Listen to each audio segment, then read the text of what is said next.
This is Boadu TV. Truth and integrity.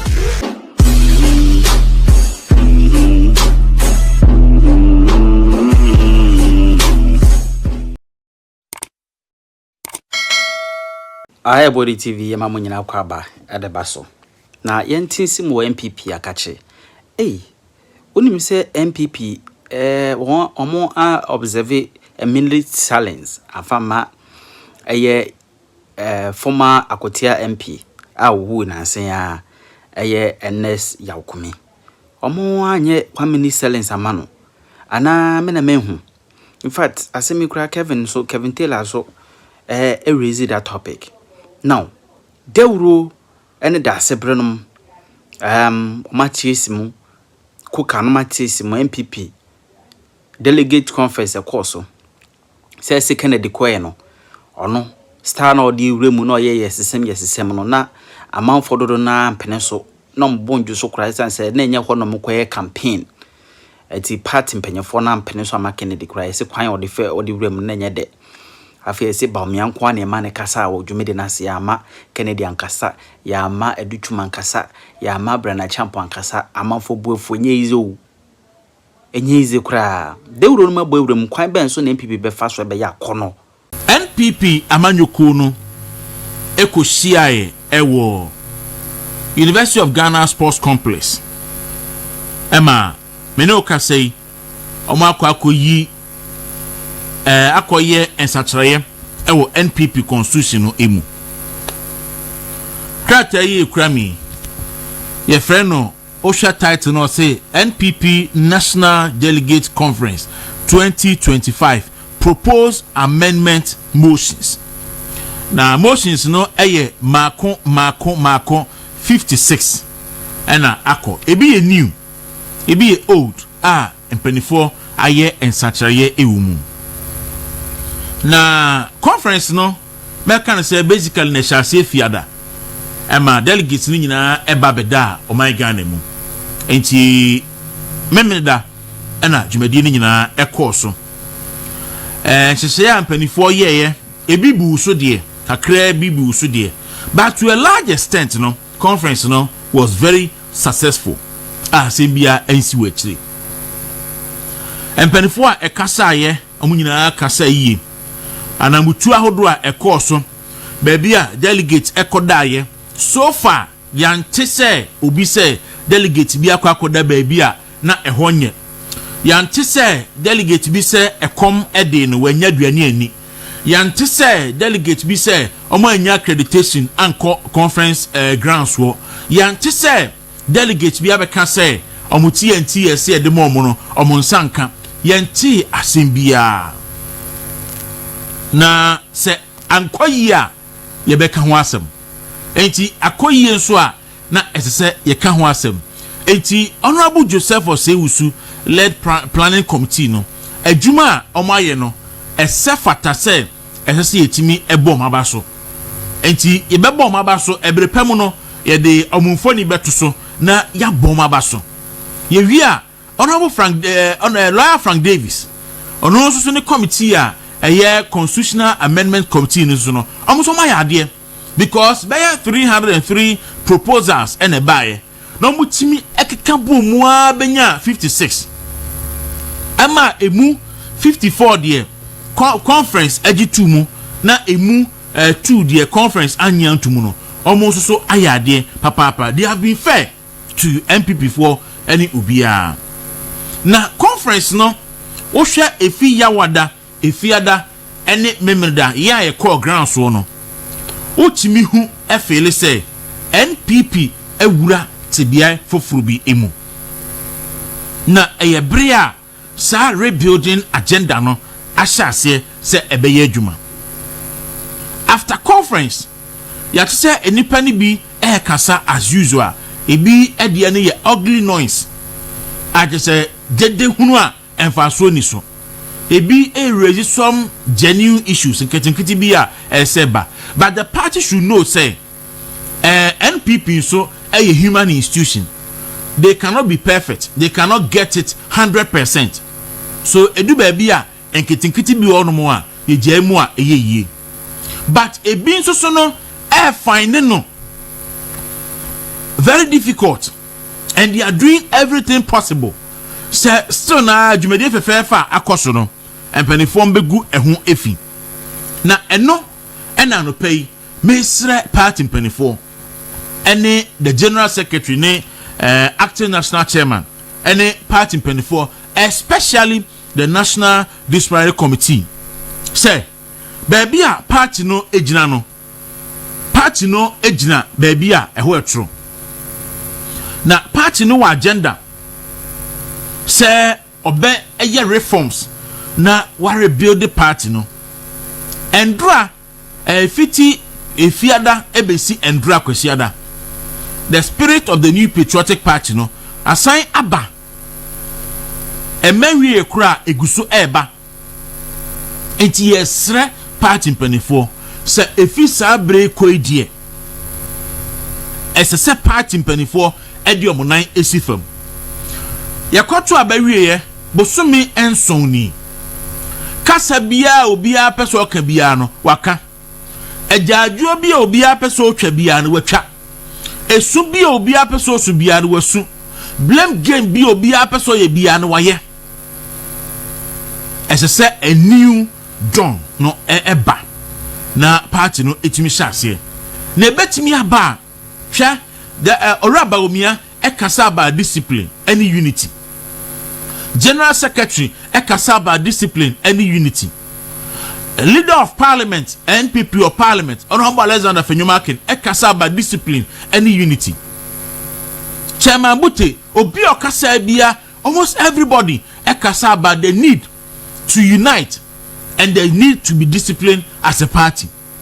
So we are calling on the party say yeah before there in most cases no you see a year juma under strict supervision because many pakwan say ono afa na dwenedwene no nya juma ontimi nye enti a party ni make sure say sa discipline no mo ka no na omo call for no discipline no any baby obi ade bawo a party no and still the discipline na I am there say omo amend some portion of the constitution I can say now anytime bia obi bedin semhuru bia you be refer to disciplinary committee no you suspending nipa no enti you be suspend to say disciplinary committee e be kan asem e de awie ansana so okọ na okodi bi mu a you reinstate to different so a na asotwe bi awu bia no party ni the amount. That is the only way a party no e be time jana nan so se party na fa discipline anya adwuma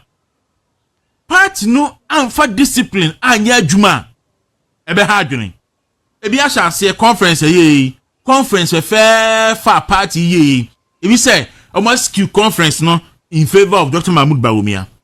And you see after conference me tie Dr. Yawose Adutwum the interview be on the joy news here and I think say he was making sense. Reporter ni bisane say and ya course you nyini say ye skill adeno to favor Mahmoud Bawumia and I say e wo kwan ben so o say o ye man the kwan ma okokasa ahead of munyina na owevu even crofo no say look bibia ba with advantages and disadvantages. Dr. Mahmoud Bawumia the vice president of the republic under NDC NPP ticket mo osan so ye NPP party no 2024 presidential candidate.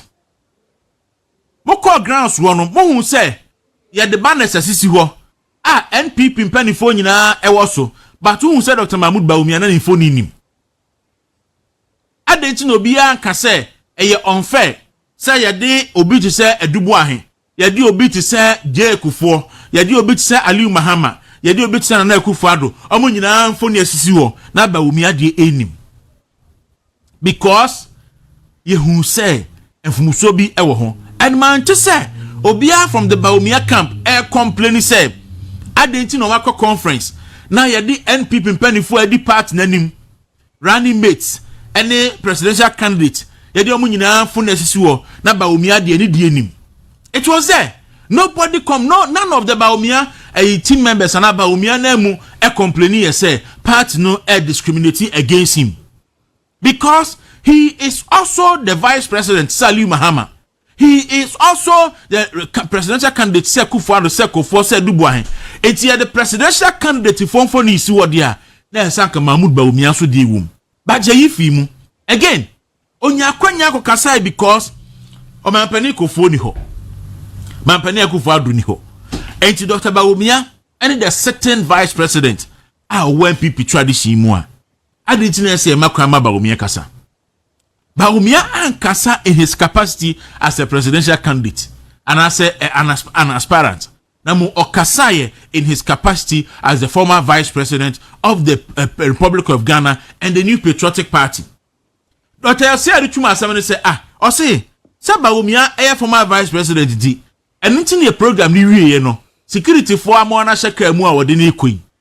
Ono so disadvantage no me so de and na manya akwanya me nam ha me chiacha delegate na me na wonsusu media for me ni omonsusu edi nkomo no sabre ya me ni media for me ni modi nkomo na me chiacha delegate Dr. Bawumia wo hefa ye na shaka mu ko into ono so ni disadvantage no it is a otiase sadia I don't think say we it's a problem bia media abria party no e share conference na sia na omu introduce enipa mpanifo a aba no ye bo Dr. Brian Champudin ye bo Dr. Yewose Adutwumudin ye bo Honorable Kennedy Pondin ye bo Dr. Mahmoud Bawumia din and sabre no the decision was made by the delegate and it was clear said delegate no ama indication baby on person moko it is a meme second kofo a anka me misi kamen ko say no because at party no actually direction say aha and na yeko and there no other person than Mahmoud Bawumia obi of share conference ni bibia ehuye obi anawo grounds obi a ehuye ene nkrofo di nkomo yete say nkrofo bi kwan kra opani ba akofa aso ba grounds no ebufu a share party for delegate ho no na nya asem ketua enti no party no should be able to discipline whoever how be misbehaving no matter the company pani free ba say Bawumia nipa party no ntwena so say eye Canada nipa party no ntwena so say eye Brian nipa party no ntwena so say eye Wadutwum nipa party no ntwena so mate say eye papa ayi apraku so obesan aba say eye apraku nipa party no ntwena so na da bia dan botwe kan say we build a stronger party no matter the presidential candidate basis bia no obetumi adi nkonim na mom say we the weak party eko say we the limping horse say we the lame horse eko lame duck ayikwa party kwa na what the presidential candidate no AC so a okofa Muhammad okofa Jesus Christ and okofa Satan crab gina so a enkuguo de obedi tini ese eye say ubenya efani saying an army of efani saying an army of lion odwayom commander mebo sana mo kano and also benya an army of enwan lion yom commander there is a saying like that the party no say party ni focus should be rebuilding a stronger party.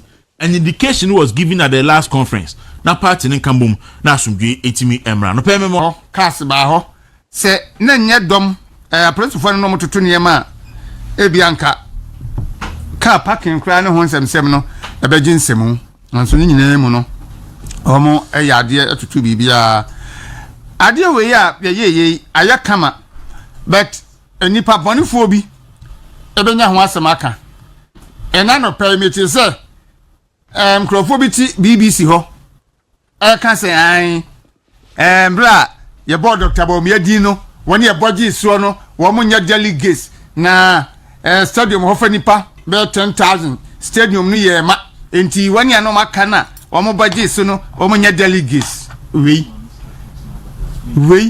say o time ti yes what time enipa jimi kan yes what don enipa jimi no time so enipa jimi pa nti na mehwe woni anom to mo radio station can say when you mbaji Bawumia so nya delegates nti manya obi enwanwa ma obi etim nya ndena mo say o time ma ojimi pa na woni yakọ ho no woni yakọ say the aspirants o mo penyin obi akọ nti ade no mo de o mo ho nyina ma anya o mo so one in your delegates on your party ma be a sad delegate na a delegates no kwhia ewo memnedano and no monka ho but a do presidential primaries now one you call stadium ni no monka ho and this out to station that's why you so now we can say be adwene ho mienu no miensa wo mo ye delegates o mato aba e dey presidential candidates and this somebody so stadium ho say Dr. Bawumia no mpe no na ye o yade kotena radio so ka say wo nye delegates ya wonim ne ye wo ka NPP a tradition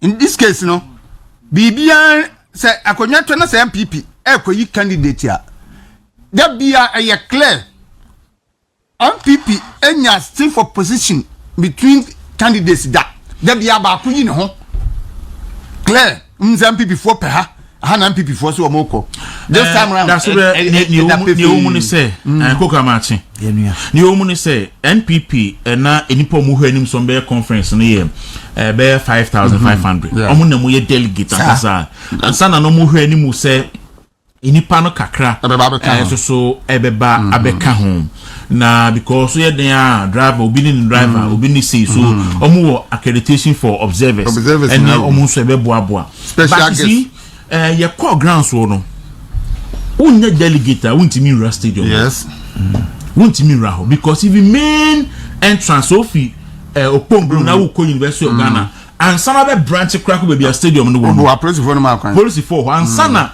ura stadium ankasa no and so police for ho a omo check in fact yen the broadcast no from the field na even ye kita accreditation no omo access to the field no omo wo jacket bi omo dem omo yen a yen share no bi no ura ma na police for no prevent so bitina baby na okeka meti say bi ka say na bi e de ayirma omo de accreditation e mo omo nye delegate e mo omo ko ho look University of Ghana Sports Stadium I think for 14,000 enipa e ko hwa stadium na half egu ho and a half because no this let you say nego ho the others are nego ho say na space e dey be enipa do you know the reason why the reason is say COVID and yes e wo ho nti and 24 years so mbe twisi sa big space no say na be ye nipa ne nko bompe so ya mo Dr. Kobo en mabaso say omuma microphone those marks e share that's it ye ni obi e chi ade na me kan say said ya na aye fe na microphone e bo abaso nti baby a sasabonsam Yankopɔ bɔ na mpesi no yɛsɛ bonsam yɛ den ɔtoto kobi ɛwɔ hɔ nti asante yɛn ni kan yɛfa constitutional amendment committee no na yɛn fɔ ɔmo nkyerɛ atiefo na yɛn mo ma so because ɔmo kɔ yɛ na nkɔ yi a anka no pɛ ba na yɛgu ɔmo so ɛndeɛ yɛgu ɔmo so den nti ɔmo akɔ yɛn so na yɛyi nso a ɛsɛ sɛ yɛbɔ ma ba so na enipa hu na hu adwuma a ɔmo so akɔ nti no wobɛhu sɛ omo nyina omo chairman any lawyer Frank Davis no na ye NPP Constitutional and Legal Affairs Committee chairman and honorable Patricia Piagie deputy minority leader ono so na oka ho ofo say dey be MP Kojo Oponkroma ono so no di ma akotin papa and deputy general secretary no Dr. Antoinette Tibuda akono so eka ho and voter regional chairman Makafui Wanya Makafi Wanya ono so eka ho and obi say da national badapa our former deputy attorney general ono so eka ho former Ablikuma Central MP Ebenezer Nati ono so eka ho na Dr. Ekuya Dr. Ekuya so eka ho ti we nom any the constitutional amendment committee omo koje proposal 303 no utimi swane so ema ne beka 56 Emma delegate AJ 54 tu na 2 die omo reject ye so e bedu ba bia ne omo reject ye no ne a omo timi eye no asante afa planning committee for last Saturday program e course no so no yefa eno so ento so na uwie a wo de hwe the composition of the planning committee no na obi cancel hunu kire wa hu se obedi adi ana se wonyi eni na da se kedu ba bia na otan emani pagimi so Honorable Joseph Osewusu, former MP, Bekwai, former deputy, first deputy speaker of parliament. Ono, na or chair sa committee no. Nana Boache, Nana B, also ye vice chairman. Secretary to the committee, Haruna Mohammed, deputy general secretary. Dr. Charles Jamina, Dr. China, and so a member. Richard Ahiagba, communication director, a member. Greater Accra Regional Chairman, Divine Agom. Jerry Ahmed, and so a deputy minority whip, or no so kahon, youth organizer, and so a Salam Mustafa, and now Honorable Abino Seasare, for a current chairman of the Public Accounts Committee, and the former finance Minister of State or Finance Ministry, Honorable Kwaku Siama, former Minister of Transport, and Hajia Safia Mohammed, the current deputy women's organizer, and Dr. Bernard Okoboy, former health minister and chairman for the health subcommittee on also account. So composition of the planning committee no any. Wo hwe eni pa ewumu a eye dan no bi adwetimi ye ne say 724 year omokro mo hu yi. Look, me hwe mu a minimum omo wo Bawumia fa. Ani omo mu ni Bawumia fa. Minimum nyina from the list. But it will not be fair say I'll point them out. Enti nobody can say Omakoye BB to favor Bawumia. Ayo unfair on the part of Onipa bi obey's allegation against the planning committee. And I said the planning committee no any. Omayade pa. Koka ma memra ho asante me da sunti obetimi arani ye through won so ni akọ ne ohun ye na fe yin take off. Media na me ni omo na ye adwuma from Monday a omo hyase fix normal and making sure say bibia ye. Saturday about 5 o'clock. Na security for no baby yes will be agina no be agina. There Rebecca Cho baby at the road park enye ho no so park you. But because when was our time no any meboa. Udu up dinner police in the catcher. Also we have broadcaster. Obema baby a park you outside or Wontumi ma unre. Unre mo a ubeko through but invites no ye wo special guests. Na say na the rule kan no. Baby a special guest nete no. Unko baby a delegate no. And a baby a delegate no. Delegates no Wontumi mba. Enti VVIP lounge no. I want a special guest. MPs all dignitaries no. And a delegates no. Ewo the main stand. Enti meti say yesi ya shisha eduma mo bi a. Mebu sa say nti oni pa ko no ba abontina no campaign time na yesi on campaign no so ye hihye ma no. Oni pa ko na time ampanifo okasa na watu ne ma ne squad agumu a omo ye campaign outside ho no. Me I feel say Kodua deserves an applaud because I heard them pa senior finances issue by senior community no. Joe Wise, Honorable Joe Wise, nini team, subcommittees, send you be a share ya, the subcommittee, a Juma, so ye, or ye.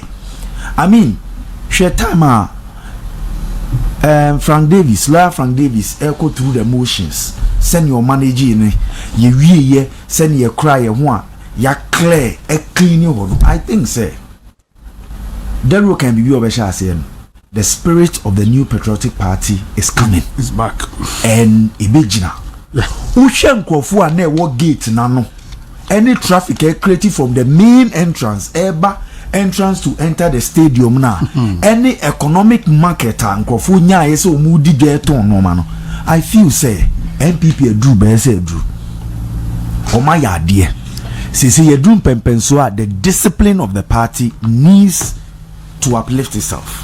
Baby I drew CC no wo obese obi kase tia party na obebu party na nuntia ese enu ye the road muso ya de journalist na ba ho no omo kasa mu eni se na omo ni nkrofo di nkomo no said ya obe create environment and environment no beto ya so na a very tense environment inti mpanifo na ehwe ya bibia course no ye da obi bia ase the room da ase. All right, nipo makase nyina mo nsem ne gina nyema mienu so. Discipline, unity. Ewia se de ya ne se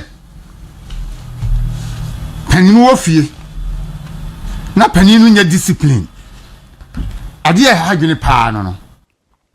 Enti se paninu nya discipline wo fie a nkwada ni nyina asai.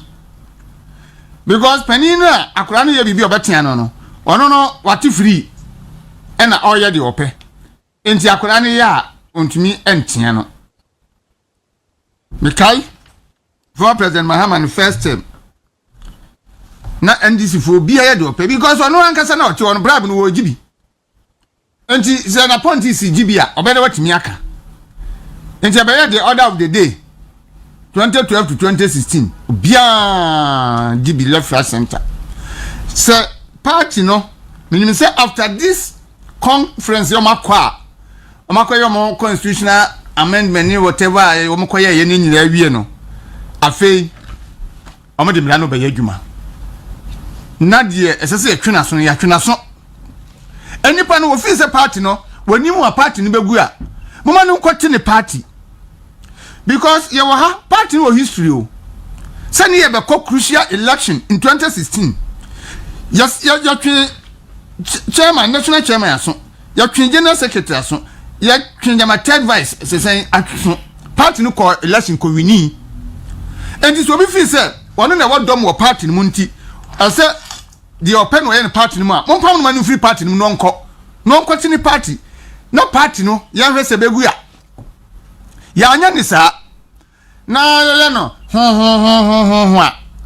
party we abebre because se obi ye bone no antimi anse kire na nka no obi ye bi na oyi adwun so obeka eno na kofa oyi ni ba no if say party no sebe ona ba fenyo marking kan no obi nso nsi no obi yenya ya party ma ena ye boa ma party no yeye kan say oboa odi sika boa obi nso ade ne wede ye boa te say de yi abafie mpanifo bi yiska na bi twi nkonwa na bi bompata na bi bo canopy obi ya ne de e kabom ne yeye e de aksa wakọ adwuma mu obi ye manager wo ho obi ye accountant obi ye cleaner amadwuma adwuma no so ye ntimi nye enti ye nyina obi a contribution hia ti se obi ahwe na adwin se woni de me discover party me ye senti de meka na se stand here ye mfa nchichiri party me de me twa ni mu ni se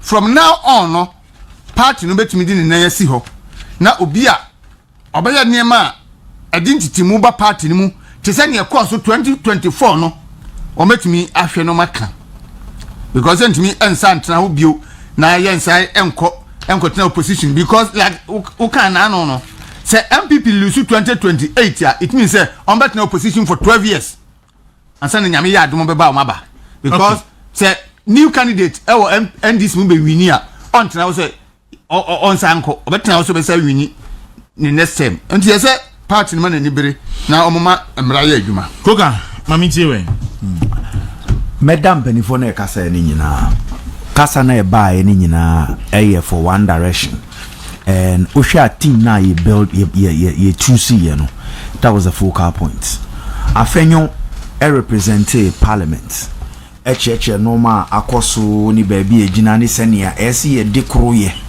se ye kan ba ko a ni akan ye nyina se asem tu we bi a no bi MPM na no medanase okay president former vice president ne kasa so a o che so epanyi o kasa wanye campaign wan projecting hu o kasa ma party no e kasa share party ni nkran e ma the base a grassroots for no hu say baby edru no yemfa obuo yenya basabasa kasa yenya ye ni ye bi na yemfa kro ye enanti no kire butai si NDC ni susu eni ade on pese o mu de ye friend say EC boss ye utie kodua ka say difficult times mu ne ewo yi na baby a ya bomodin abedru no obesere say party mra any party in shishe any de mpanifo beka eni efanye uwo bibi kan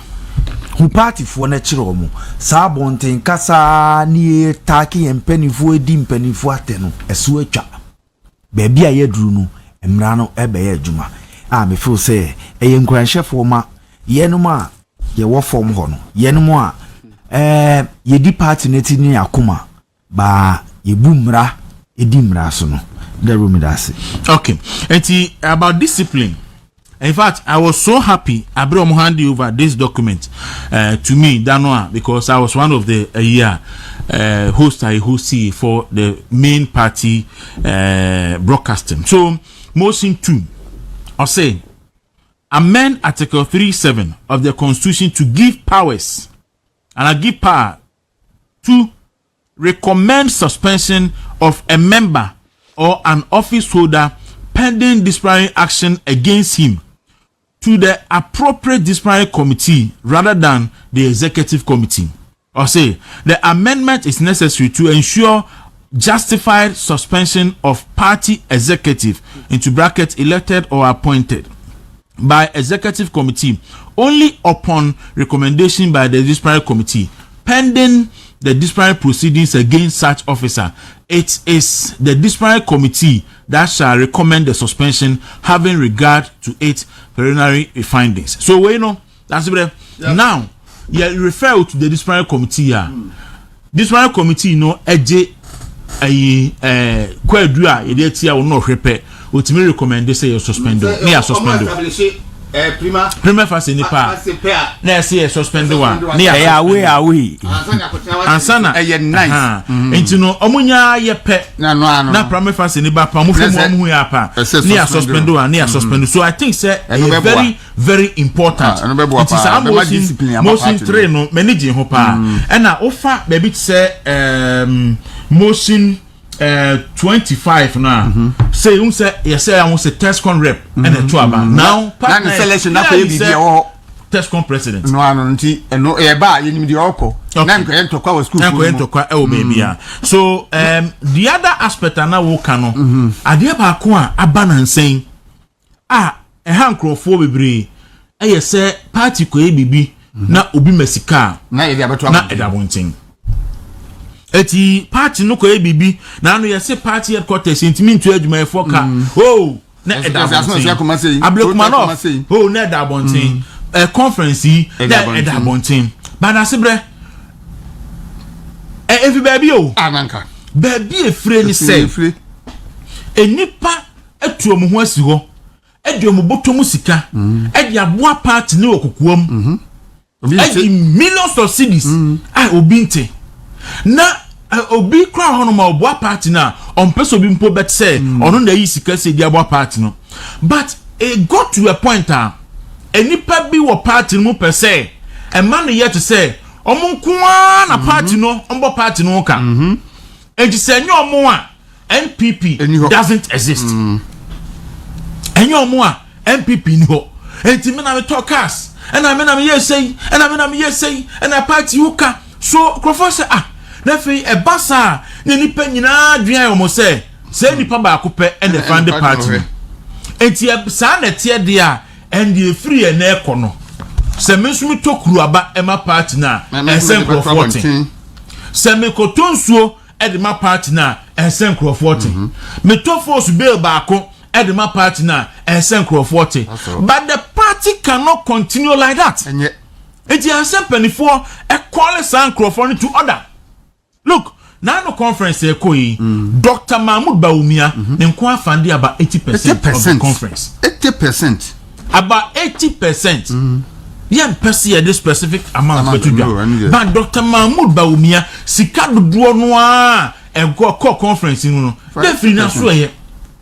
Ba say wan fa ma unto say bi no chance here. Oh, we am 3 million. Oh, we am say then one way ye pa. Then the camp of Mahmoud Bawumia will also be forced to put out there say a conference in say in the buy party headquarters and here say you for come obi come 1 million hey yamaska say Dr. Mahmoud Bawumia di kan kwa 3 million nada enti no when you aka indiscipline a ye ka ho asem no ho asem and say party mpanifo etimi ehwe na omuma discipline eba party nim said ye be ya enkoye say ene obi wo wa operating t-shirt mi no a or the bontin then the party will have no secret to that Bibia se be dabonti. Obi so it means say obi abetimi atena akira calculate say okay so election amukoi mo de 2 million Ghana cedis na eko mo de 3 million na eko because donation ni nyina wa abonten. The party cannot continue like that. Nti ese party no emma discipline ye den eye aduma. I'm also told godon so aka say Ernest Kumi kra Dr. Bawumia kasa no ono so kan ni eto no.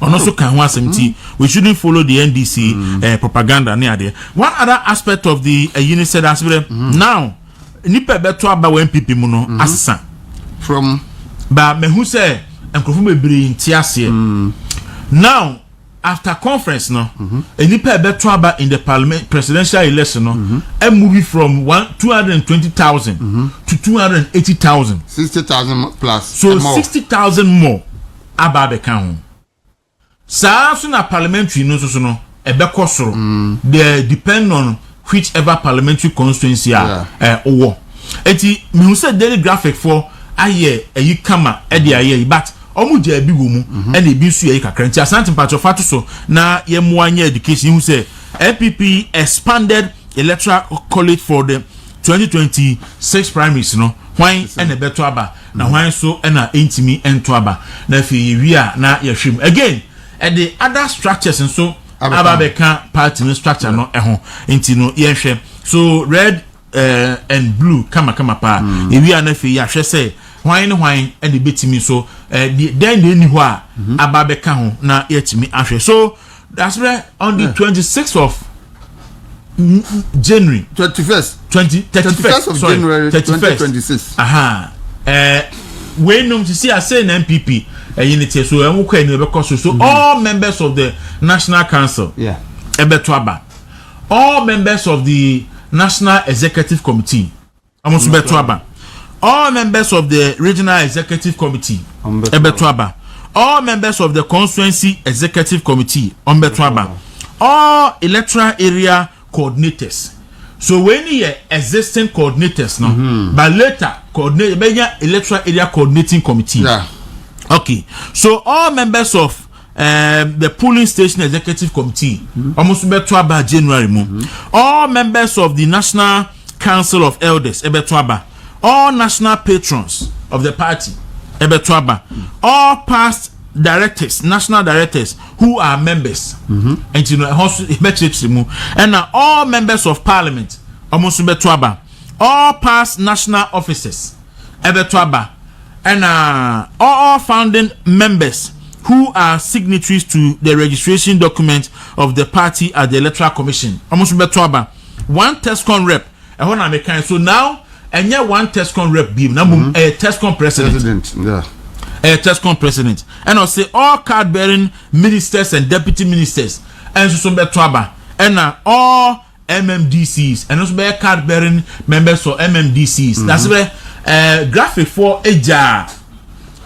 All past MPs. So almost all past MPs. And that's where almost say all past MPs, all past card bearing members of parliament, you know, and they say Obit said gift cleaner, not a NPP member of parliament. Lower West Achim. And no adjoining NDC. And one fancy horse say all former card bearing members of parliament. So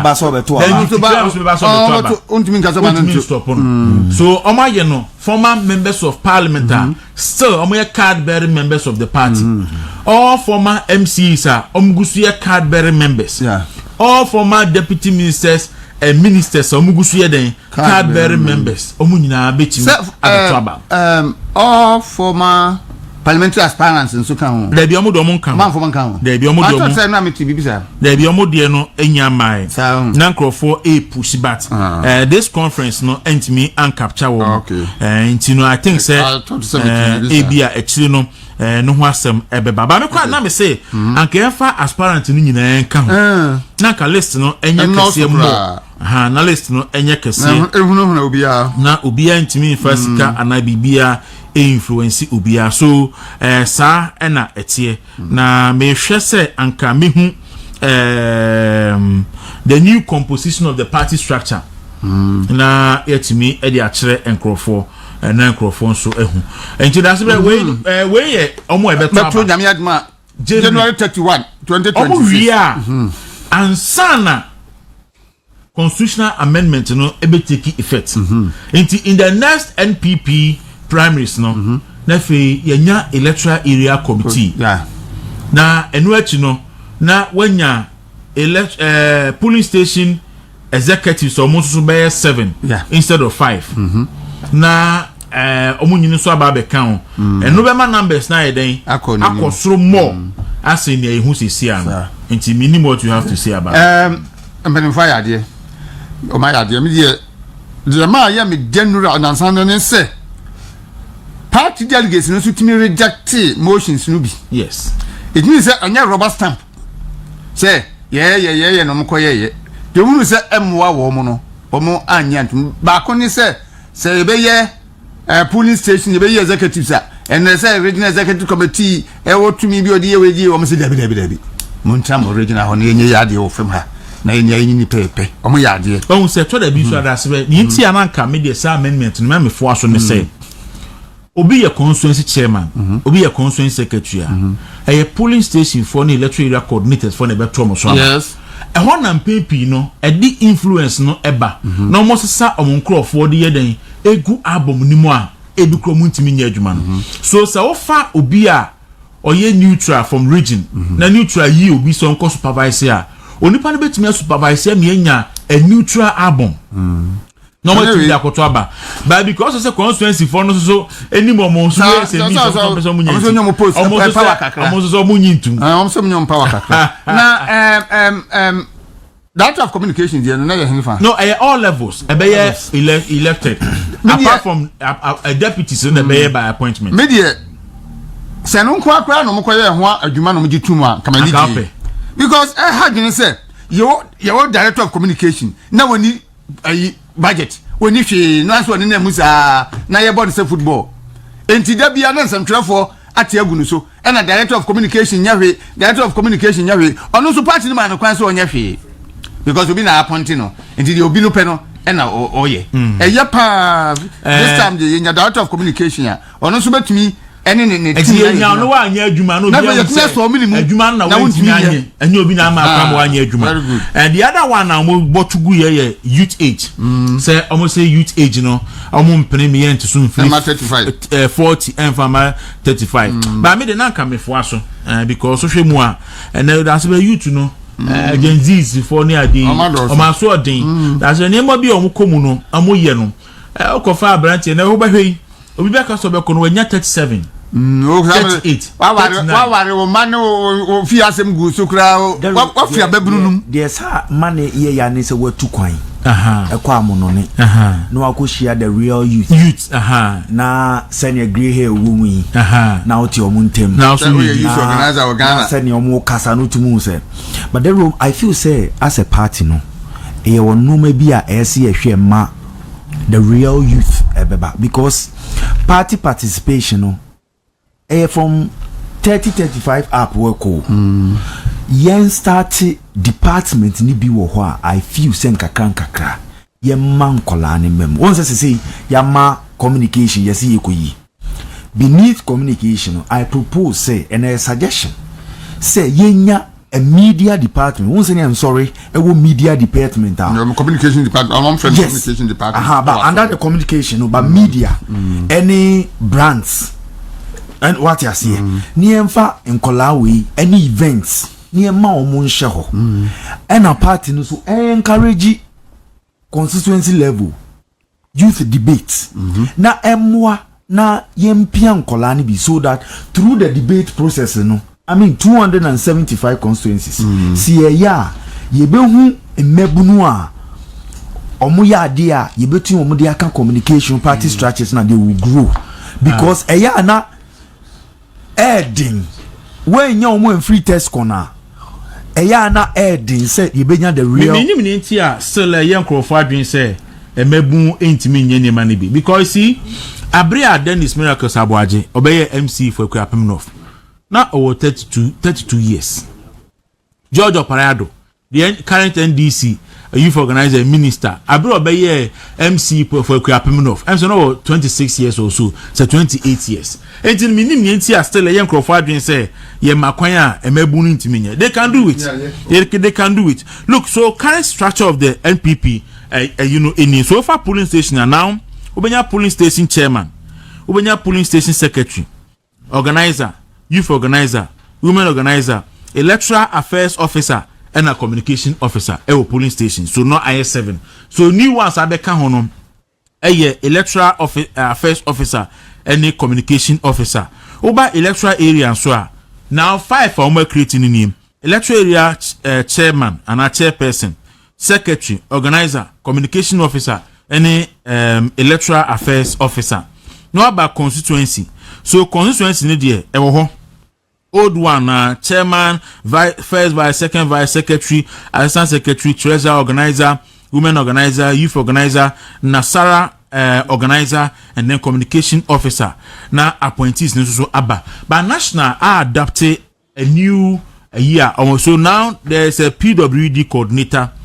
Now ya chem ibenya research officer and then electoral officer. Nafi there's now a department for security. And so our national secretariat no so eba council so sana party no ehye no besi aye and a very very important say party no ebenya a security department na wahwe so amani nyina so etimi akoyi so constitution amendment no minim the high point for you. I think it's a communication no for me a communication no any elections on the levels because senior omudi abani say you know incompetent people be call for elections ni yenya omo a ebeboa party structure and ebeboa in terms of communication from the grassroots because some baby a problem wo pa a grassroots no how to communicate to them and usha senior ye biemu reviews no me feel say sad disciplinary aspect na ye dia bemu no eye ade a me fuaso papa me fuaso papa 2 senior ye di security structures so abani sa amendment no ebeboa ebema say ye bibia ye be bibia as a party no ye security focused into the room make us say reviews no any normal na course no the high moment one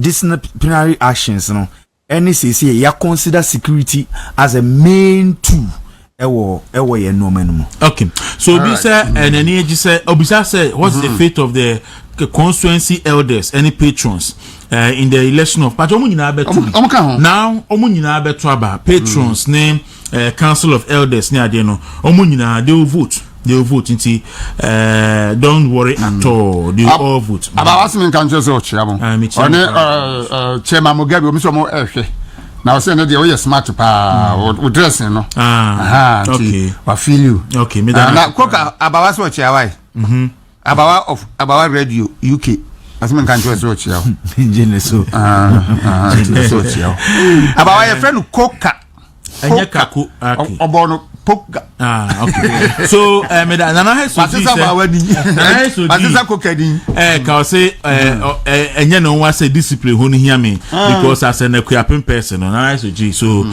me da say the kwa wunim say equipping for there ye nyi no wuntimi kram pa boy 2 3 o pa boy 2 3 and that's for be apa boys o benya problem o fi na waka say o koye o ti hu person and all that so ye damo asset any other messages are mode eba Audu Mahama ebisa Audu Mahama question there na meyi ano e dia ma wono nti eno ano nti monya na quickly no yenko godon ye man only 2 minutes per on find your observation 2 minutes na yenhwe godon mate ye na menua boko there nyame adom boko na moso nyame adom yenso ye hu ye nti Saturday Thursday, Friday, Saturday, na many one and so quickly no even though only hano observation 2 minutes and now third time me das me penokwa adeba ko pa bese make straight away stage manage mo hwe the we manage stage na almost na who say nipa air cross or more koba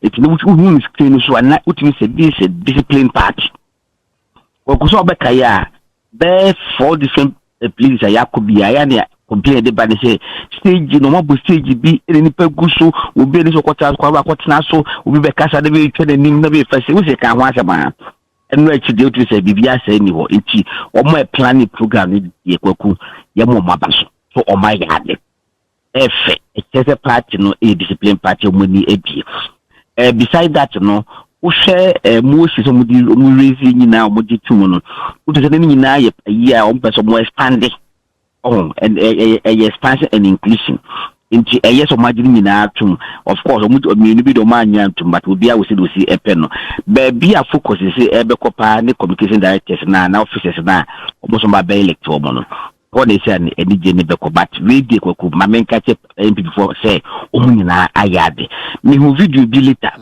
na obi akose Dr. Bawumia t-shirt and wo so bi ni interview as me be na Dr. Bawumia team no e de ma me I say ya nka asa na ikuduro make omobwa a stage just to create you say Dr. Bawumia mpe enkofo and na mo ba bebu e man so but largely ne dey na e fedo NPP for be wu bia no congratulations to everybody kwaku say yeah was lead by 53.4%. Dr. Bawumia enya 29.2%. Kennedy Japan 15.1. Others 2.3. Then there is another one.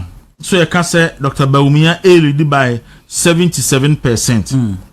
And now, my mention say me almost figures in Nanka. So it means there are probably some my pusa conference was and the church say the example in me bisas and they say oh say omo ebisa omo sa question ya omaka em say omo views omo maye say me pe we aye evidence aye discuss it to show say we no wenya say no omo ndu nipa dodo a eba stadium because obi ani me ankasa I don't say yes okay enti so enye obi oba ebi ano ne kasa so two points na ba enye de mu bia no kasa yeah okay what I say so the point I want to make is that wo mu pa say enye party ni nyina and eba conference what I say yes but omo energy no is indication say party ni nyina Kenya. Okay. With 77, they say Bawumia 77, Brian Kennedy 20.2,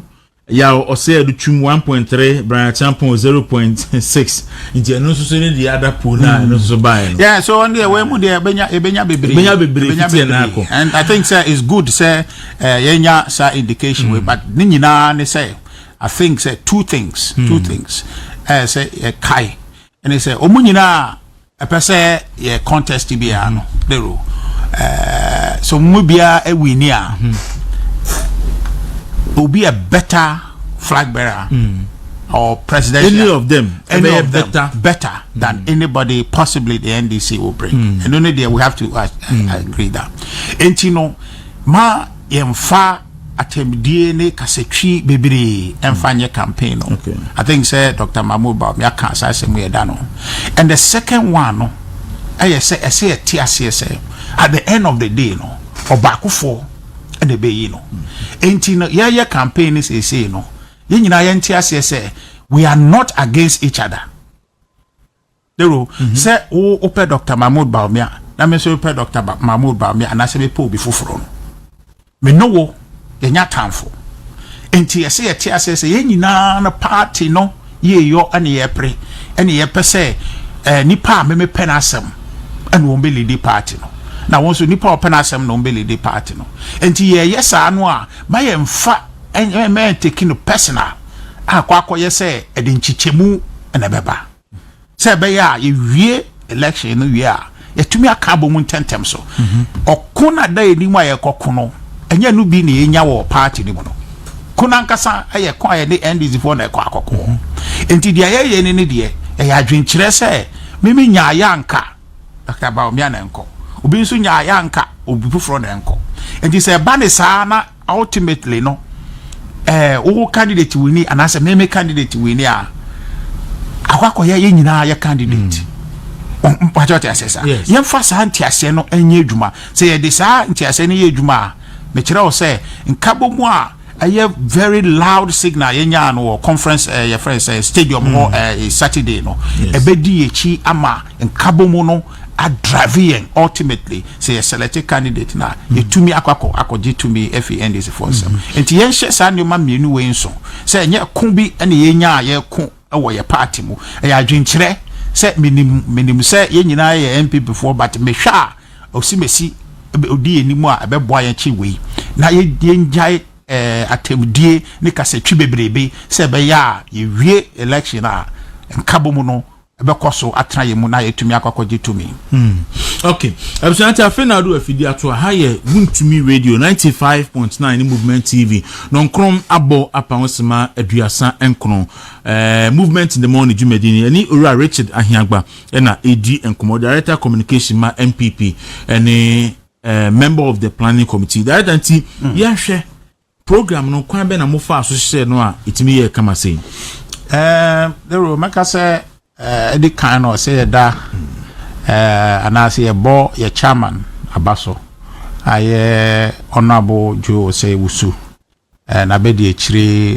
Henry Nanabo achi any committee ni nyina say bo mabaso mo LDM in a way ma obi akwan say obetumi aye na dwuma say dey say enti sakwa no so no I think say leadership boy bebre and the members of the committee no so etu ye hu chair papa say very late in the night sometimes if free hobe 3 a.m. ne diaka any team mo so boy my organizing no manyina no obia enya antiase say so omoyo modwuma yi and I think say it is that dedication no and to me boy ma conference no call say dey call no na enough from what at some point you know injunction ni maybe a buy but based on the leadership of the committee no I think say or share thing say yankoso enye edwuma and I think say enko wie chire no ekoyi na sedaka sie so a edimu say edema a party for I think say the party a group party ne do baby a you say NPP say to me so original view and it is that energy because MSSR injunction by every minute me throw number of course amenya fasade no ha ebe onwa nipa am ofre catch so that asade we yentie ma obi mbe say conference no monkoso mo organize that sa encourage some no no kra pray ma manfo e ba ho be volunteer bebre so I think say a party nankasa susum and sorry tayechi and because the party people are ready now say party no best original na so then na so ohwa avede Ghana for ye kakra na ye hu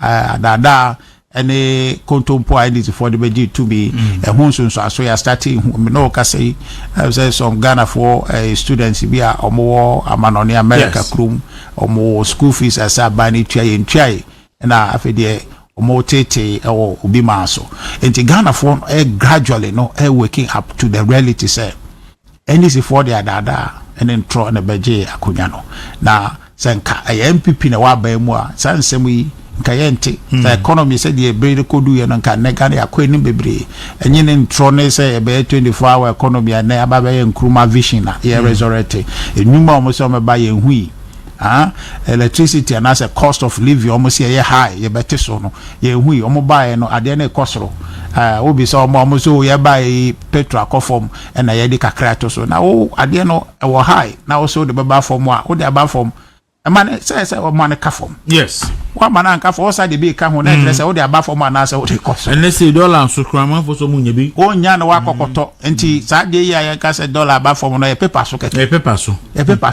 enti no say o de we mu nyina sisi ni ama MPP for no enya enti ase bi say ese ye ye dwumaden na your party I think say ni nyina ka ho na ma conference e course say because party ni sunsum etachiri. Okay, man, okay, member of the planning committee the mamimi sam e bi say conference and asante mpacho paper ne ba kon e de ba say a stage manage say mo sheda and am I ne say a favor one person. How do you respond to that? No, I think say first of all no ubia besusu sa no ebia metima ka say odika because SSR but antisa yes anete yes so mo ye say so mu bisa na ye chiri mu de ntia nim say de ntia ba ne sa no mu nim but ebia asem kanti omutumi bisa instead of say making allegation on combat ase who is dano na president Kufoni ho. Yes. Or Wakontum. Excellency Nanado Dankwa Akufado no ni ho. Also Wakontum. Into the highest member of our party in terms of attainment in government and in party. The former vice president. Yes. Because no and a flag bearer in 2024.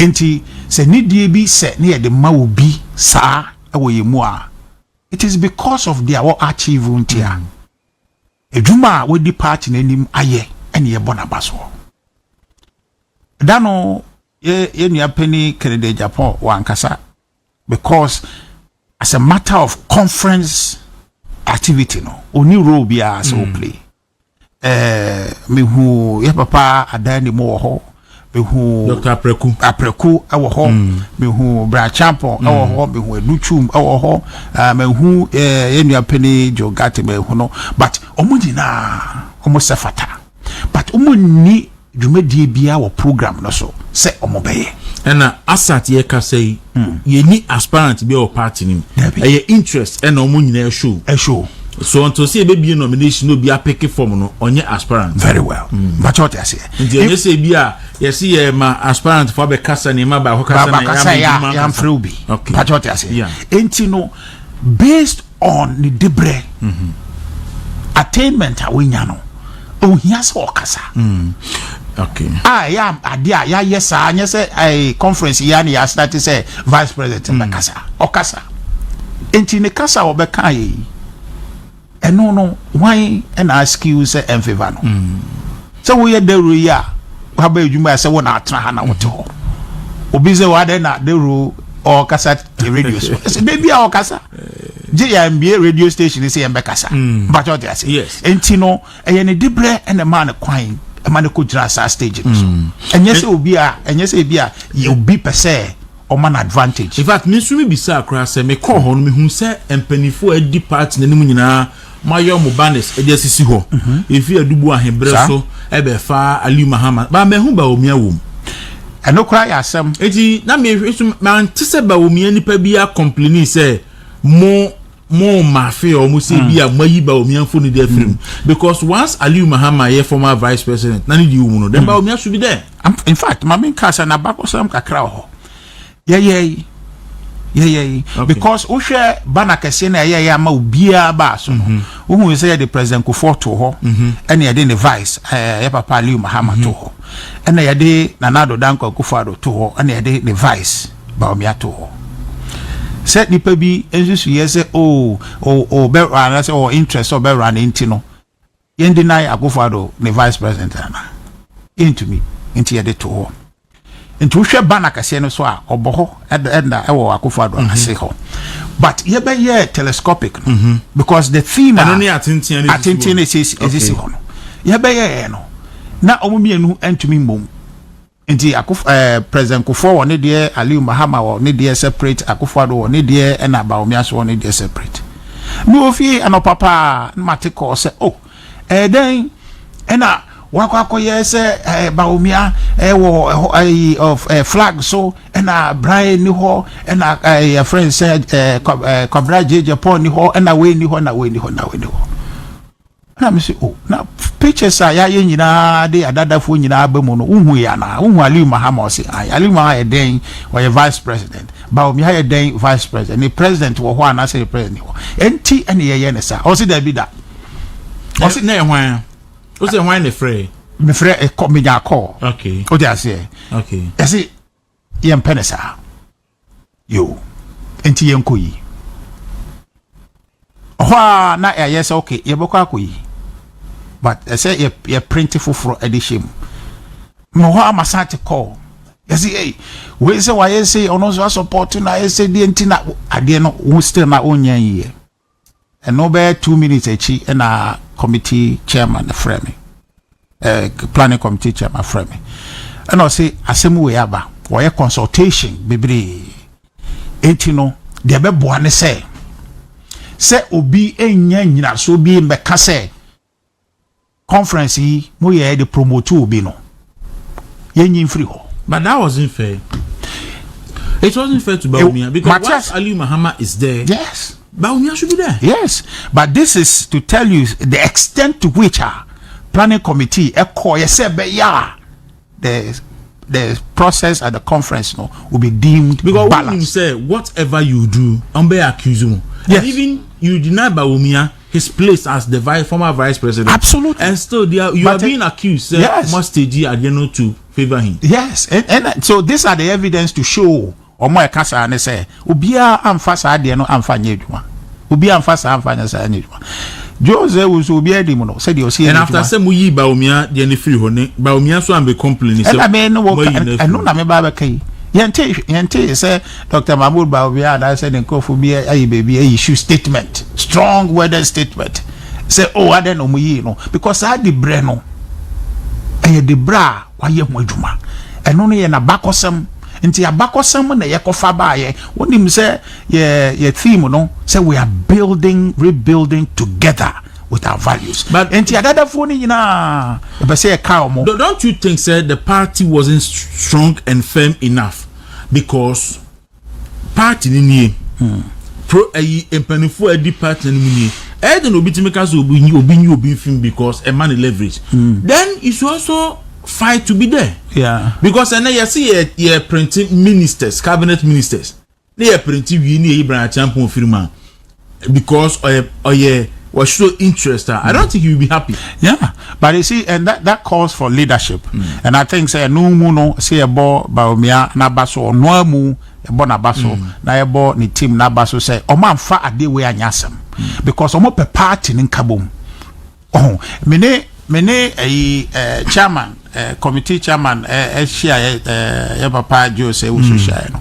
Ni appeal say yempese obi benya nyina so bi kra na waka say conference ye support obi eventually no eno na amanfo oka but you will make sure say you be take effort to take away that senka wankasa ena ye nyi sa flag ye mfi ho omo ka no mbeka say o na Bawumia nkwa ye de the flag si ho na ya fo obi de si we were told kra say modi accreditation ma enkrofo mo mba ho be chie Bawumia app me che ya na say me ba kra na be kan o paper mo say herina na bo achi no maso atu ni so say ono yes ni pe ba ho no enye de do na anye delegate for na mo na mo accreditation say na be on ba be body de ade age Bawumia so how do you respond to that one? Oh yeah be kra ya me de phone be ma ho nkofo ani me I just so Richard Mami accreditation be oba ho be dia dance party executives come pamo because I say ye adwuma no na out said say ye no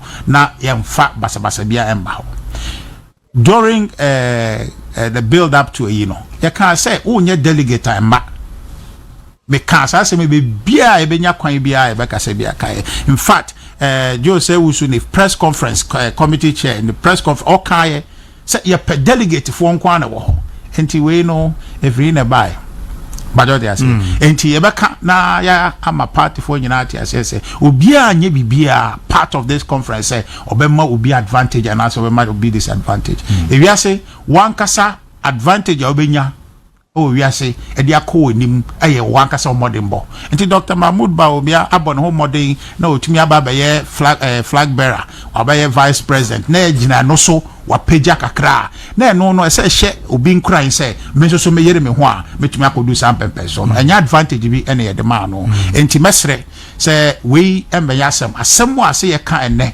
eye nkabo mu a yakoko nya wo conference a be boa amayetumi ahyehye nyoma yie ama NPP jina na so na 2028 na me ya dom na edikosi eni a Ghana fo enya yemu gidi na omasan de tumi amai eno na say eye nkomo ase edi na we ne mo de akwakoye politics nkete eno na me ka say ye hunu internal because of the internal elections no ye hu internal election say eye adwenkyere ene ye nyina ye kyere ewo inside of party ni mu eno no nye ko ene ye ko enti yemfa ntiase no wodo na adwenkyere mom eni die enti a me pese osimesi embedi enimu kan no eno no momu enye enkomodie na nkoye se ne ye pese we ene ye man advantage na we ne man advantage odia party mu obia ho party mu bia no ubo Dr. Mahmoud Bawumia dia onim enye stadium ho ne ye koka no ansa bajo dey say yes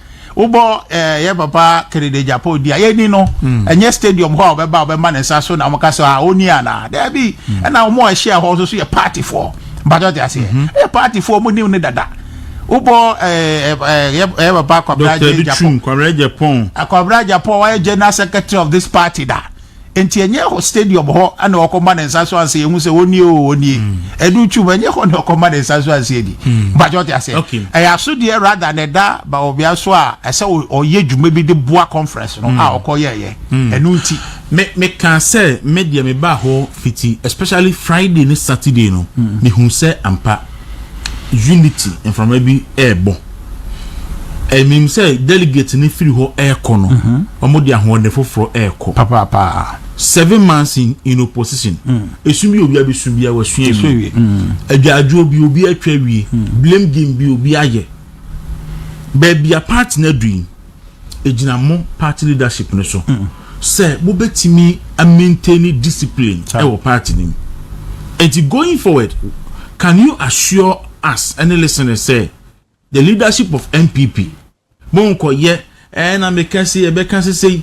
na mekasi ebekasi say na party no biye ye ni ope obiye kan ni ope na asumdwe betimi aba na nkabuma ba na discipline aba na ne ese etwena so no obetwena so betimi ama ese assurance no oh I think say as I say nyina enya santi ase no but said there also kind of a leadership responsibility to enforce your constitution on the say na ensure say discipline or party with leadership as said one of our biggest problem is discipline and the biggest problem and now could be a discipline the mubiano there's chaos I didn't say discipline is a problem because constitution no ama mo kwa se mo fa so deal with indisciplined issues so I didn't discipline can general Ghana situation not narrow down to the party say obi be ya ade na ese mbrane say oh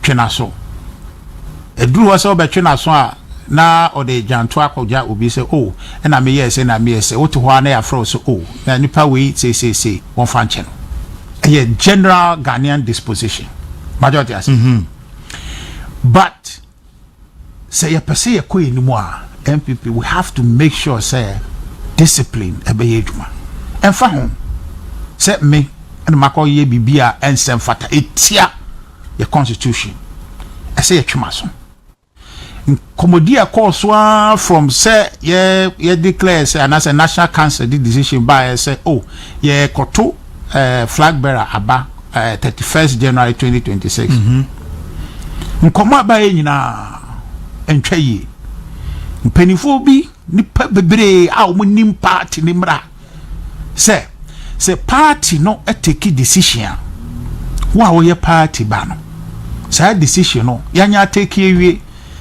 ye hu debate na won so die nie mesumi die nie waka mesumaka na say ofe ye mfa ko na ye nto so aba ye to so aba na dia wo pe no amba ye party ni decision say decision na ya take a wono nka man konesa no ababa ye wo decision ese wo de ye adwuma ese wo de ye adwuma na ukọ abonten se me no kase wakase oh yes yeah national council and I take his decision o agenkyere ho se o wo no nanka wo nsusuye ni se obetumi account nsusuye but enko wie chire no party no nsusuye a ode aba no eno na ade ye adwuma wo nsa wo chim kwa se wo ne party no enya adwene nti wo mfa nye adwuma debi eno ya de a I think say nyina ye bo ye general secretary chidom ye chairman chidom na no mutumi di embra no eye adwuma because ya anya ne saa no a party ni mutana bedding but I believe say you making sure na ye get nya discipline no right and fa ho ni paso a wo ye bebi akwa do party no because party ni da che ne ye pre say ye ni say akwa do some pepe so we na ne dia wo ye ne be say party no na ye hwe ha na okoso ya edwuma wa ye na afi bebere ama party na bedu dia aduro no akakọ edwuma hu no enti discipline there say you to make sure but be sure pass as a current executives no musuro dimbo enti na muntimi nya kokuduro fan take this musuro say ye be ka say ahiagba na aye sei ahiagba mpewe asem ti sa na tie de ahangba pese obi e pe na asem nti na ade no baby so de toro na odandan no well enya sa pepe but be say the general Ghanaian disposition make am wasem say ye nkrofo a achewpa anase dwantoa ya de a ye de adwuma bebere say nipa na ye say no nipa beba apa na chow ase oh say biesi bebere ye say ye discipline nkrofo bi yankasa at national council take a decision so ye fan chow mo ye because ye good patriotic ase anye bone say obi be ya de no nya nuhu no waka say oh ye mfa nche no so onye bio but the problem no ebe ye say nipa no ye de ache no first time no say obesan ye bio ana say obedi sa nsesa na wenya nuhu na wenya no na onye sa bio no eno na ye difference maker no enti bebre wo ho a oma apologize so ade ama ye yenua ba adwasafo na bi nya adwasafo friend say ekue aya Abrekmanov party say ye nko election na bia pressure bi onu nya ye fi constituency ama onu okodi enimu ko sa election party oba national council party catches ade a wo ye wanye ni ye na onu ankasa te no wase so manye ni ye na o ya very sorry asotwe wo ho ne say opacho osre ya na yema okopacho wapacho yi echina biom ye hwe kwan say sa tibianum okosa tibianum bi wa o the party nsusu ye be ye adwuma on san ko gina ho nka say o me ko me bia ma pacho the challenge also is that ono aye e bia no no san ko e biom ba mensu miti echi me nsu akua free kura ye mo de che na ma ne pacho a mensu makwa akwa ma be pacho wan hwa na ahoma ko so kon because sabre ne be ka cho say na wo party mu na obi ye ena onu no ho se wanye ne yi ese wo hwe so de sua se saa de no ese se wo ye nti wo ko ya na ese wo de edida ho na wo de aye nti ahwa ahoma be so wo de wo kon. Okay, I see. Nti coming from a conference ya bay, I think the next one be opening of nomination the ma omo PCD president no yeah. And we hear him say ebelebe na beba. I think NPP because it is governed by rules, at least minimum 6 months notice so I think NPP no beba na omoetimi akobat say wo hwe conference na by any sadia enkrofo si ya another issue crime say be a big wabontin funding of the conference nti anopena me kan say ebiridu atwamu yi me dambotwe na yemi MP me na dinkomo wakachim se to da bia obitimi di sika kura ba ebrejina secretary say me konju o say emumidin kura nchire party mpenifo but now obi I donation na wabontin na krofo a publish it we am say aye ade ankrofo bebre edi ho yawo minim so wa hu a empa mene saafo ne ya adwen say we nya de a wo ye de abo ho abaso ya de a wo ye de asom enti no sa the robo say my say no hu hia sa but e bia omo no adwen kire ana say omo say de omo si hu ne sefa na omo eye no but kamen kwa anka nyoma wo ye de asom o party there nkanya dia ye de to abonten sa but na social media ba na bibia no obia pese ehu se ona yesi no ebia aninti but the dada no party no omo a some party no de ahunyade sika de some party no me hunu bi sa da till say ye abreso a de ababa ye bebre sa ofo se na ma we aba wa am say bia social media de bebre be no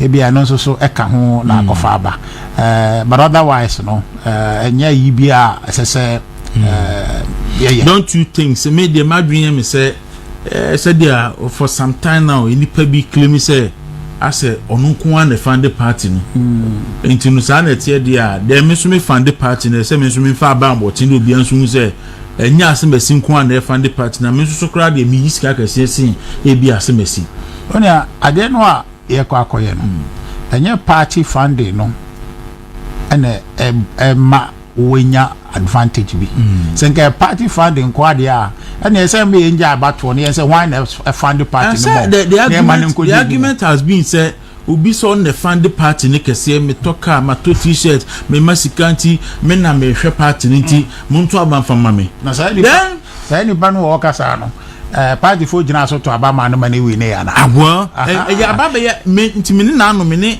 aspirant ne baako ehia di nkomo I think last week and he was also telling me say the 2024 campaign NPP koye no so wanye the number 1 contributor be number 2 and he shouldn't go more than 3 but one can't robia obi ansu nim because I been so ye the Aboa party no yes and obi e ne maybe kire me yes. So if that is the case there and man for the funding and support of the party no and the leverage there then he also have no option than say he also put his support also out and no side there no two marks men kan chiro ahwo a edukodum pepesu two marks the member party for to abama on wo eno de ho hwe me no met mark chiro say party we ewo ne sunsumu a ode beyi de be dikai enti bebrebe we aye koba ne ye se ne twetwa 19 ye aka enye no aye bre ena nyankopon so na ye se ai oyihine anya sa yes. Enti no sa nyankopon sa wom no be yihine ana wo sika wo ma ye wonya sika de wahi wonya sika de wahi enti no sa bebrebe we no enye no ana be kire bibi embomu no se obe bompa ye se wo be ye nipa nyankopon ebe hwe se enam se dia osi ye wo nuoma no nyankopon se ebra ye wo mu yi wo na se odi party de da di obedi party de mu de nyankopon ne party de sunsum ebe guide ye nyina duru ho a wonto kura abeto but what you say enti enye se bia me na masom sei we nyina no ya hoho a bible ana se nyankopon kura ompe enti tie nyina yenka behwe that no ye sa conference we conference we djuma me call finance committee meeting na komo bi ekoso ene ebo ni pebidin na nyuma ni panaye no ani sika nyoma bi buses bi enam krobu kra ye free electric buses nipa no support ni nyoma wode aye no na ma ba manu mu sei won te da bia so ani abonten say nipa no me person me boni din because all this while no ye boni din be bia wa menti say ono sa nyoma ejina no shechiri awo ye eno no se nipa no party ni no kotea na se oyi ade bi e de bo wa baso a obeye just because say why yes ade no Aboa party na mo afa meto about me can't wait to draw attention to say party needs to have a way of dealing with omo support ka kromoduma party no ye di dwan party ni tire ho because e bi abehwe kra no na o benefit when your party no yo ha na wo yi mu baako na de Boa party no a afei de na adani empotwa no ne ade because amasa ade a then obia be say okay and dem so na ye be ya ahegba say ye be ya yi mija madwuma nyina akotana legon na me so me hwatoto nyema nyina timi so madwuma say and dem monto abama me because ye ko ablikumanof no there was a publication in front of one of the newspaper, I think Daily Gist, or the amount of CKMP before the co-election in Beto Abontin. And nobody says, how did he get it? They got the money according to contributions more contributors a publisher, and no kind in our boom no can say, Sika say NPP, they cause our election win. And do you think that is good for the party? That's some there are some question wa ko fa ba say mfaso bi a obi enya fi party no ho na we yi mu ba ko dia support party ni we say cause asem di mu a be bebere. But the tie ne say party yentumi and sanction obi say wa aboa party no say we are all day to abontin say be sanction. I don't think say be to my sir. But their party ni betumi aye ne say emfa ho say wona wa support party no achi obi a oye bone wana so ya ade na ensem fata say etwe aso say etwe aso ho ne de say party ni ne discipline asem aye ka ye nhwe say wona wo say wo support party na say wona say ye say inti no oye bone ana so ya ade na ensem fata say ye ja o sama woko da bi na je say ade na wo support an kasa no wo say no ndi usika na wo de aba no net negative for the party no nti ho ne de say party ni gina na so but say omode to abonten ne de me no I think say enimu a omo okay enimu there be because one am no what I say no say me ya de ma na de bia me gina ho e ka ebi ada bi beba obehia bibi kura se na me ma o ma me ho ndie me ma o ma jodi ase o ma me ho enti enya ade a ego me say me be amansan beti sana oti enti no no sa no enimu a oni ayesa I think so finally on the conference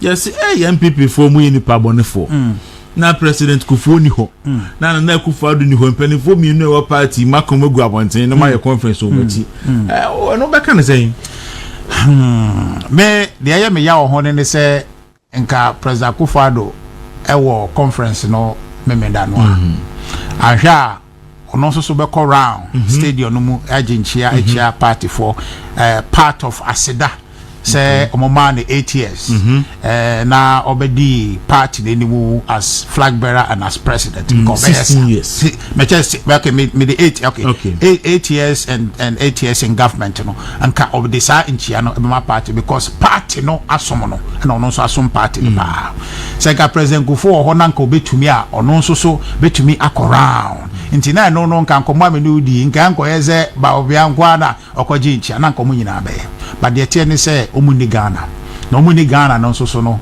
omunim about conference no the akwa say omuntumi mma enam de omoye e wa mano ni nti no omuntumi amba president Kufuor the speech no unim say chief of staff former chief of staff and be kan ye enti president Kufuor so na nka the video message brain so the idea ni say omuni ho in person no they were there with us in spirit omosunsum eta party nechi enti ya nhyeda anyi o man to nchen manfo ka sa be propaganda bebre dabi na wo yesa mane yes akosi sen say o manemba dabi na say mu president Kufuor o wara ye launch a patriotic institute so by yes nti no say twaneja aye party executive ya na ye organize patriotic institute na conference obaba be kasa no na die nti na be kasa o ye manemba president Kufuor anado danko Kufuor ombi enu abaye kokromoti NPP ntumi bopo bia a omonka ho but we no aye practical say omuni Ghana but omuni Ghana ni nyina no omoda ho yaksa kokromoti no nti de aye Saturday ni nyina no na omosunsum etachiri na omadwe nkyere ewo mu se beya ebekoyi ama NPP party no nti omoka ho papa abujan che de nkomo na be me ni director communication NPP Richard Ahiagba or a member of the planning committee amendment ekita me about 56 of them na bi wo ma na wonfo aso ana I think say motions ni nyina no motions I think say e wo nyina so bebre no every Prof Michael Kwe committee no mo recommendation ye de ma committee so mo hwe kwan wo ye constitution no no kwan ba fa so na omotumi amend the constitution na reflect recommendations no enti no a very legitimate proposal so mo by 2021 conference proposals ayentumi anye ho adwuma de ma apanyo committee so omo hwe so na no so na new ones eba kan wo ni nyina e party for nsusu ye at this practical moment ne de amendments ya je to I think 53 no I think 50 ya reject be miensa 2. Rejected 2. I think it means I think 39, 17, and 54. I think. Okay. Rejected. And you know, me say no about party nimra. Party nimra. And me for you now so say abaye. But say I had my own different views, especially 39 say you reject here, which is requiring say part of steering committee, you know, president in Nkahono. I think say no some reject here. Say president should be part of the steering committee. No, I'm accept here. Sorry. Okay. Sorry. I'm accept here. Yes, I'm accept here. So 2 and I reject here. That's true. So 17 and 54, I think. Mentiase. Opesanka president and part of the steering committee. Yes. Why? Now as my cannot say we are building together. But the truth in any say you know about the party no NTS say yampenesa. But what I'm talking about is the basis of that proposal. Because a presidential candidate, but president what be president, so you should concentrate on governance because steering committee no and running the day-to-day affairs of the party. That's we and take bibia and ya say first because look and it says na say e wa ba mu a na no say general secretary chairman mamonko cabinet biana. Oh no, because and I'm not saying quite. What do I say? But I don't think take it away. Before said the presence. Before said president no so nya benya executive power na. Sometimes the presence will a steering committee meeting no. Etimi kra influence a lot of decisions apart in the BTK. I influence ni say e kon papa mu na aboni. Papa mu oboni mu. Na say papa president ni kita o de tubo. Nti ni papa o mpe ni papa mu. Tumpen papa mu. On papa mu de bia me give say o pen papa mu. Na boni mu na bi o. Na boni mu na de na wo mpeni fo betra e table ho na ye meeting. Na wo hwese ade ni say na his excellency to na bia ntimi nka on anim. Na wo ntimi nka na say na wo say obey leader. And what about time constraints? Say be our president, our responsibilities are dorsum. In TBSC organization committee, na president na available. Na president mbaya na interest ye ntumi nya meeting no. Kwa mbaya interest ye ntumi nya meeting. Enye people na for oye former president oni hunti ankrofo say national council conference kra ma munyi. Anya na ye. Yanye. Over so a president president Kufuor kan betimi aye. Ana president Kufuor no oni hwa ye conference. There be me so gusu wa ban mu no gusu ye executive president of the republic and kan betimi aye conference in his absence. Aka montimi party no ho. Chairman no and a friend meeting. But still I'm putting it to you say. No problem. You can people intimi nye conference in the absence of President Kufuor. Putting where I put it to me no standing because a chairman a friend meeting. I understand. The chairman a friend meeting now no say free meeting no a free meeting no be a oni ho no ono no a bad day say ne NBC for betimi afre conference Mama Hambe tu kwan. And say NBC asem na aka no. NPP nso sa na ka be. No ba ne asem say Akufo-Addo ni ho. President Kufuor eni ho. Ya your conference. Ye wi and me can say President Akufo-Addo me ba say omo ye former president dina matimi aye. Na mo wa ban mu na NPP no Akufo-Addo is still president.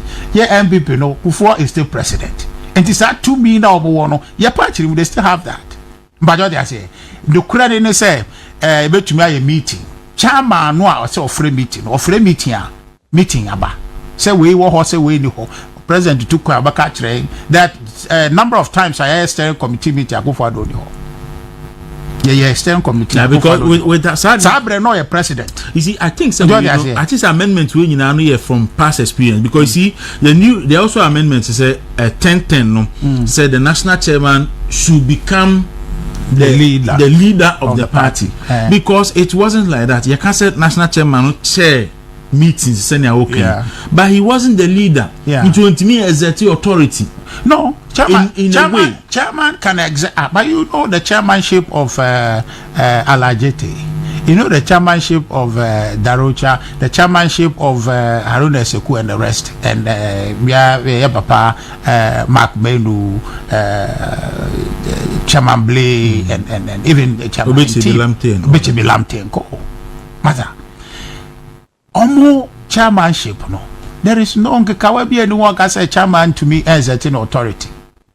They led the party, but the HN say you per se identify and define this opposition.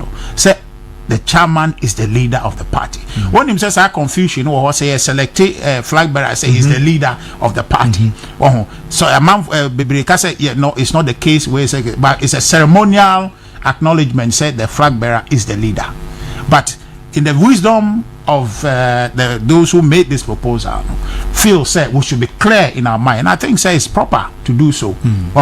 And he said the chairman is the leader. The chairman is the leader, and he ought to be the leader. And it's clear. You need any doubt to be. But the another count about 39. And they say it doesn't take anything away. It doesn't add much. Perhaps it will take something away, right? To the extent say the wisdom, the experience, to guide. Say committee.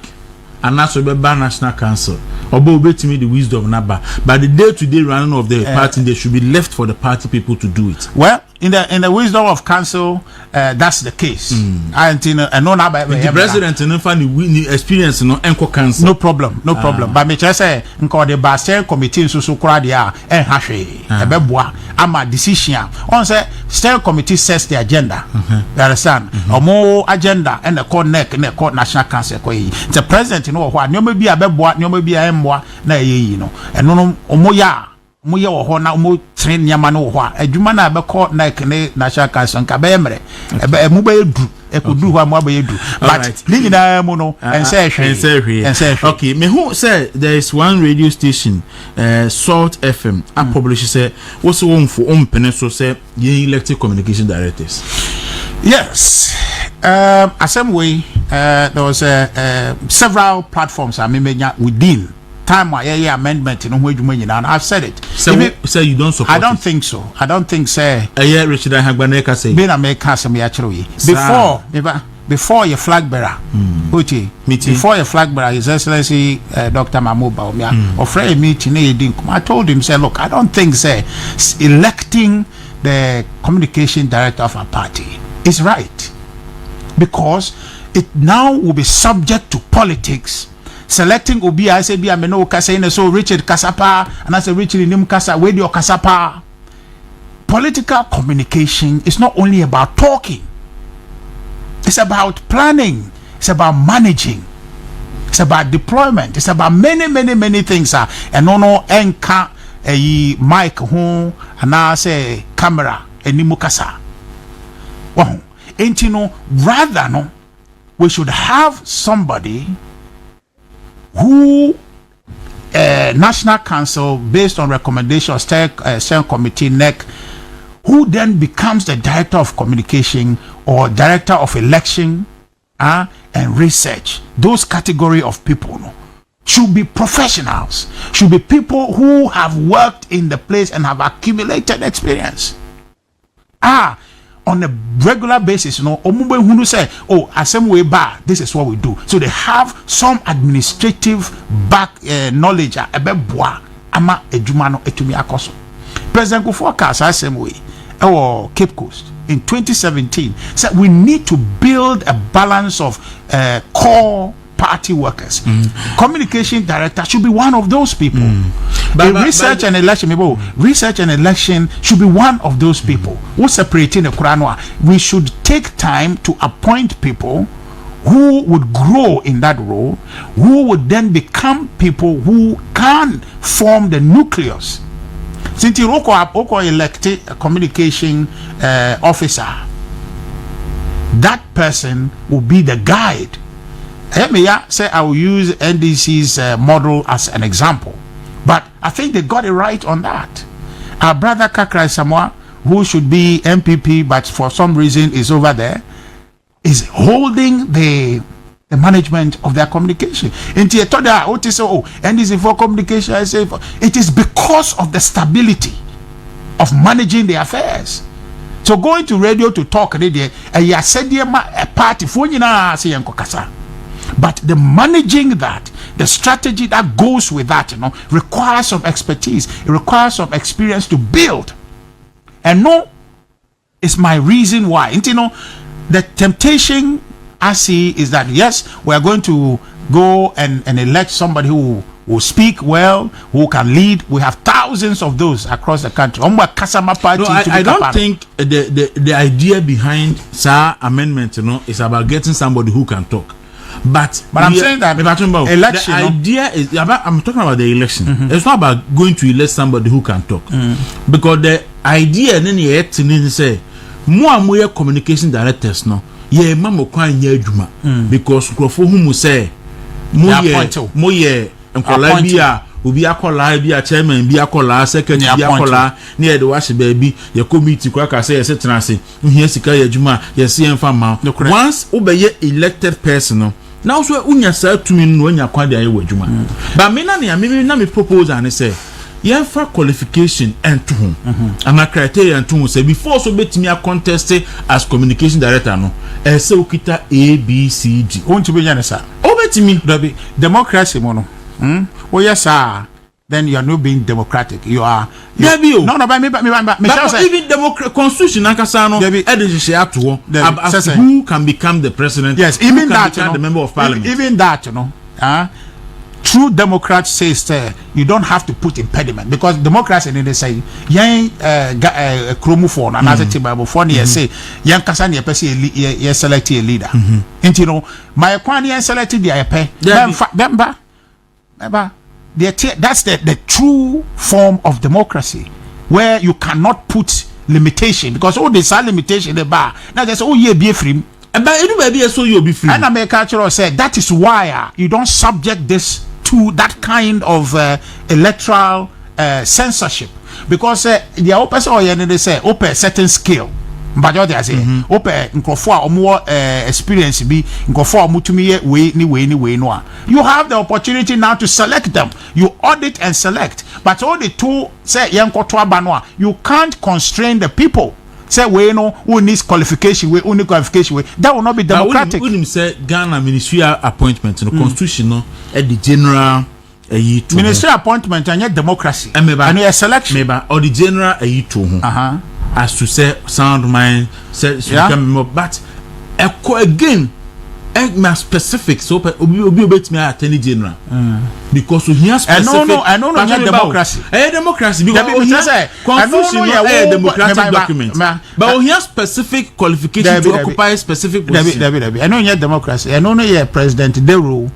Wow, president means me man can say me ni say constitution say before so be attorney general no and so a lawyer and do you president why and so you attorney general or your lawyer mate dia o kana say me say eno no nye ade aye koto so aba say constitution aka no eno no it is law but what I say eno no nye democracy e law what I say me can say wa kwa to mu say communication officer region communication director national ese o to ne so aba Wontumi infam me ka say ese onya degree in communication enya democracy biom a selection nti sa selection na opedi a ense se wo de koto wo say yento so aba because what did American say because I hope say if a parliamentary candidate say oka selection into oka selection no oka mo select leaders no mo constitution they can about selection on can about election, so selection can be through appointment or through elections. So say oka constitution they can selection there what it means they say you can have a way of selecting and then Wontumi select you be by appointment. Sani pani a legitimate national executive. They say wow what many in the same way no and they can send the one co-election and the one executive. So in the same way, once the constitution says selection no, the constitution can provide a criteria of selecting that person no, by saying say a communication director. So, masters in communication. Okay, no problem. But I may person me try to say selection election okay. A context I will use say a kind of context say you can select president.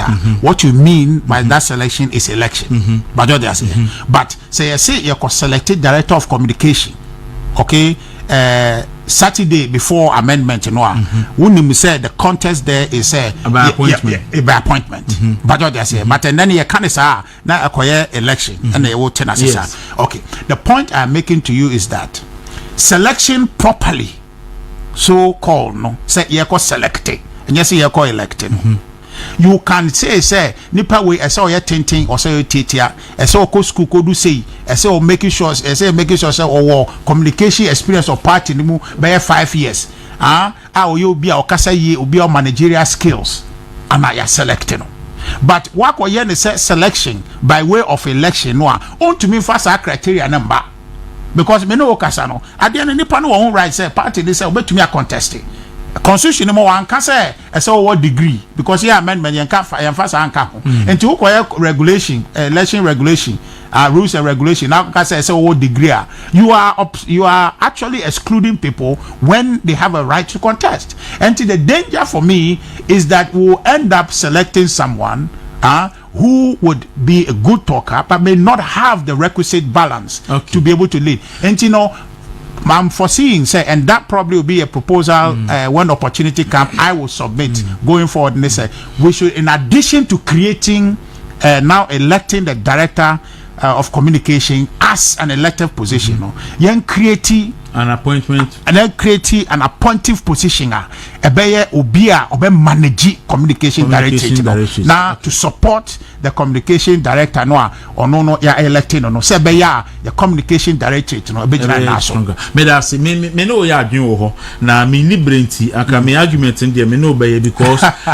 wo hwe bibi say flag bearer say ya party no even though a election no party need the criteria to criteria say I saw a member not less than 4 years. Of course, yes. I saw a member of good standing. So what you would do? Yes. I saw a 41 years and above. Yes. I say oh yeah, dual citizenship. And but you can't say I saw your degree. You can't say to me a communication.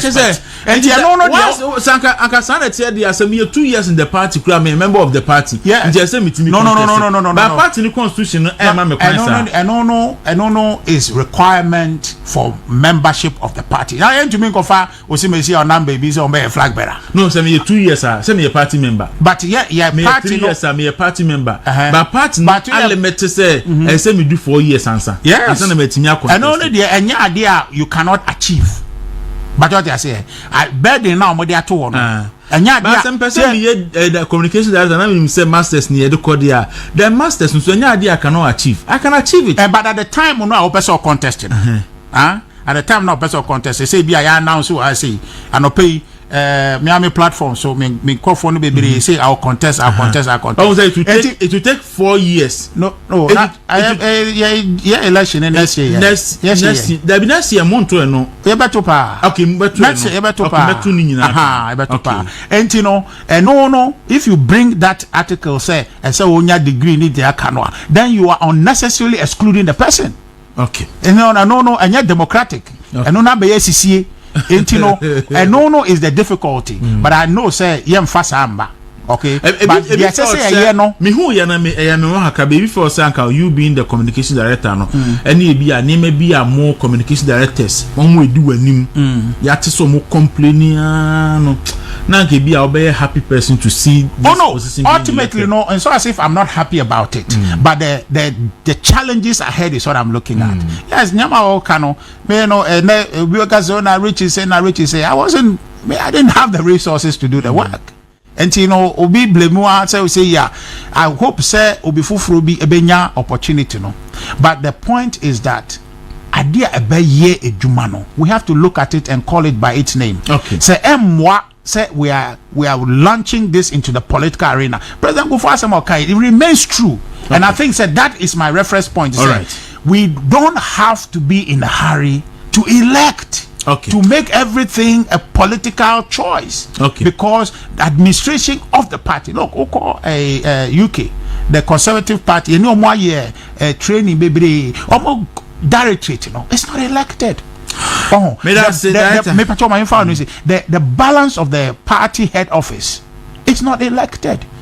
They are able to have seasoned hands. I'll make to me a driver the administration of the party. And you will see the standardization. You will see a fact one with fact. So that is my view. But it's not as if you say